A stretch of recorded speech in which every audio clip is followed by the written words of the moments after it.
ठाकरेंच्या शिवसेनेतून भाजपमध्ये दाखल झालेले सुधाकर बडगुजर हे भाजपच्या पदाधिकाऱ्यांनाही भारी पडलेत का असा सवाल आता उपस्थित केला जातोय। एकीकडे एका तिकिटासाठी निष्ठावंत रक्ताचं पाणी करत होते, पदाधिकाऱ्यांकडे विनवणी करतायत आणि दुसरीकडे नुकत्याच भाजपमध्ये दाखल झालेल्या बडगुजर यांच्याकडे 4 एबी फॉर्म कुठून आले असा सवाल उपस्थित केला जातोय। तिकीट वाटपाच्या वेळी अभूतपूर्व गोंधळ उडाला होता। त्याच वेळी काही एबी फॉर्म गहाळ झाले आणि त्यातले काही फॉर्म बडगुजर यांच्याकडे गेले असावेत असा दावा भाजपचे शहराध्यक्ष सुनील केदार यांनी केला होता।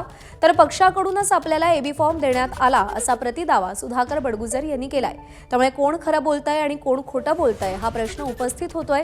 भाजपच्या एबी फॉर्मची चोरी झाली की त्याला पाय फुटले असा सवालही आता कार्यकर्ते करतायत। बडगुजर यांच्याकडे 4 एबी फॉर्म असून त्यांचा मुलगा प्रभाग 25 आणि 29 मधून रिंगणात आहेत, तर सुधाकर बडगुजर आणि त्यांच्या पत्नी याही प्रभाग क्रमांक 25 मधून निवडणूक लढवत आहेत। त्यामुळे मुकेश शहाणे, भाग्यश्री ढोमसे यांचे अर्ज बाद करण्यात आलेत। अर्ज बाद झाल्यानं भाजपच्या कार्यपद्धतीवर प्रश्नचिन्ह उपस्थित केलं जात आहे। या संपूर्ण प्रकरणाचा अहवाल पक्षश्रेष्ठींना दिला जाणार असून त्यानंतर कोणावर काय कारवाई होते याकडे लक्ष असेल।